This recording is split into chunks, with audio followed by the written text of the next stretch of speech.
insomma ci aspettiamo una grande partecipazione. Ultimi preparativi per il Pride Treviso, almeno 3.000 persone sono attese in città sabato 29 giugno. Il corteo partirà dalla stazione e percorrerà poco più di 1,5 chilometri in pieno centro storico. È rimasto quello che abbiamo proposto, partiremo dalla stazione come è successo nel 2016, seguiremo poi per Piazza Borsa, Piazza dei Signori, percorreremo tutto il Calmaggiore, arriveremo fino in Porta Caccianiga e da lì gireremo verso i Bastioni San Marco dove il percorso si concluderà.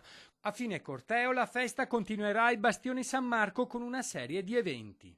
La richiesta di patrocinio presentata dal coordinamento LGBTE di Treviso per il corteo è stata rifiutata dall'amministrazione guidata dal sindaco Mario Conte, così come la processione di protesta organizzata dai pescatori di pace che si svolgerà domani lungo le vie del centro storico. Gli organizzatori del Pride se lo aspettavano perché anticipato da tempo, ma per loro era comunque doveroso richiederla. Sì, abbiamo chiesto il patrocinio e la risposta è stata negativa.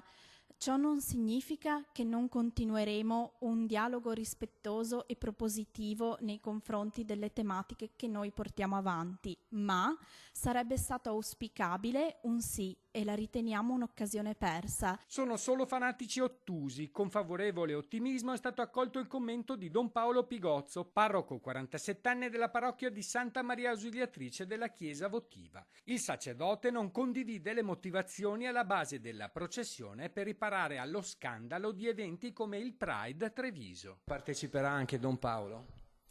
Nel caso in cui volesse partecipare sarebbe assolutamente il benvenuto, lo accogliamo così come accogliamo chiunque abbracci gli ideali e i valori che questa manifestazione porta avanti.